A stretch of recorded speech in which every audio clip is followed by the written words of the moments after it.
বাংলাদেশের সংগ্রামের সংকটে একেবারেই বাংলাদেশের অভিভাবক হয়ে গিয়েছিলেন বেগম খালেদা জিয়া। বাংলাদেশের প্রশ্নে কোনোদিনও কোনো আপোষ করেননি। আমরা আজকে ওনার বিদায়ের সাথে সাথে আমরা একটা দিক থেকে মানে গর্ব অনুভব করি যে আমরা এমন একজন মানুষের কর্মী যিনি কিনা বাংলাদেশের অবিসংবাদিত নেত্রী হয়ে দুনিয়া থেকে বিদায় নিয়েছেন। আমরা দেখেছি বাংলাদেশে যুগে যুগে অনেক নেতা নেতৃত্ব দিয়েছেন, কিন্তু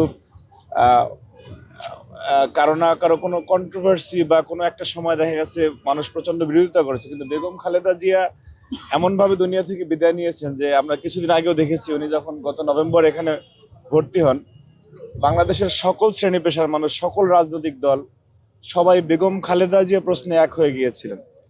এই যে একজন মানুষকে কেন্দ্র করে একটি দেশের রাজনীতি একীভূত হওয়া, একটা মানুষ একটা দেশের অভিভাবক হয়ে যাওয়া, এটি তৃতীয় বিশ্বের দেশে এটি বিরল ঘটনা যে উনি বাংলাদেশের সংগ্রামের সংকটে একেবারেই বাংলাদেশের অভিভাবক হয়ে গিয়েছিলেন। সুতরাং এই ধরনের একজন নেত্রীর কর্মী হয়ে আমরা গর্বিত। এবং উনি জীবনের যেদিন থেকে উনি রাজনীতি শুরু করেছেন আজকে পর্যন্ত বেগম খালেদা জিয়া বাংলাদেশের প্রশ্নে কোনোদিনও কোনো আপোষ করেননি। তার সন্তানকে মেরে ফেলা হয়েছে, তার স্বামীকে মেরে ফেলা হয়েছে, তার আর এক সন্তানকে দেশে আসতে দেওয়া হয়নি, এবং তাকে এমন একটি নির্জন পরিত্যক্ত কারাগারে রাখা হয়েছে আপনারা জানেন। সেখানে থেকেও তাকে অনেক অফার দেওয়া হয়েছিল বিগত নির্বাচনগুলিতে যে যদি উনি আপোষ করলে তাহলে উনি অনেক ভালো থাকতে পারতেন ইচ্ছা করলেই, কিন্তু এই যে 80 কোটায় বয়স থাকা অবস্থায়ও উনি সেই নির্জন কারাগারকে কেড়ে নিয়েছেন, বেছে নিয়েছেন, কিন্তু আপোষ করেননি।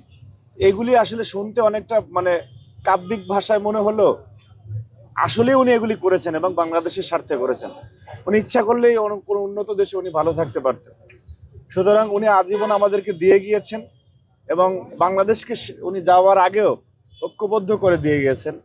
এবং আমরা জাতি হিসাবে বেগম খালেদা জিকে তখনই আমরা সম্মান প্রদর্শন করতে পারবো যথার্থভাবে যদি উনি যে কথাগুলি আমাদেরকে শিখিয়ে গিয়েছেন যে বাংলাদেশের প্রশ্নে তোমরা আপোষ করো না।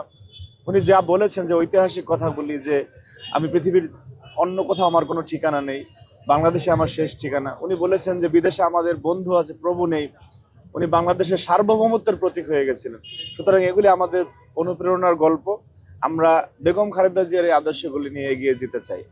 পাশাপাশি আসলে ম্যাডাম নাই এই কথা আসলে আমাদের বাস্তবিক অর্থে অনুধাবন করতে অনেক সময় লাগবে। আমরা এখনো মনে করছি যে তিনি আছেন এবং তিনি শেরেবাংলা নগরস্থ জায়গায় সমাধিত হন বা যেখানেই হন না কেন, আমরা মনে করব যে বাংলাদেশের সার্বভৌমত্বের প্রতীক হিসাবে তিনি আজীবন আমাদের মধ্যে থাকবেন। আমরা সর্বশেষ আজকে হয়তো বা আপনারা এবারকার থেকে আপনাদের মাধ্যমে আমরা এই সংবাদগুলি দেখতেছি। আপনারাও দীর্ঘদিন, বিশেষ করে গত নভেম্বর থেকে আজকে পর্যন্ত ক্ষণে ক্ষণে আপনাদের কাছ থেকে আমরা আপডেট পেতাম যে বেগম খালেদা জিয়ার শারীরিক অবস্থার সর্বশেষ পরিস্থিতি আপনারা জানাতেন। তো কালকে হয়তো বা শেষ আপডেট আপনারাও জানাবেন।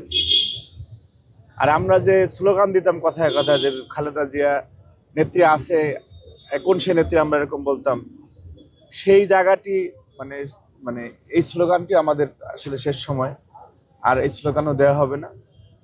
বাংলাদেশের সকল মানুষ আজকে শোকার্ত, বাংলাদেশ আজকে বিহ্বল হয়ে আছে।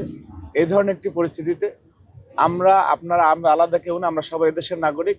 আপনাদের কাছে অনুরোধ থাকবে যে মহান রব্বুল আলামিন ওনাকে যেরকম দুনিয়ায় বসে সম্মানিত করেছেন, উনি যাতে পরকালেও সম্মানিত হন সেই দোয়াটি আপনারা করবেন, এবং আমরা যাতে ধৈর্য ধারণ করতে পারি এবং বেগম খালেদা জিয়ার দেখানো পথে চলতে পারি, সেটা আল্লাহ আমাদের যাতে তৌফিক দান করে।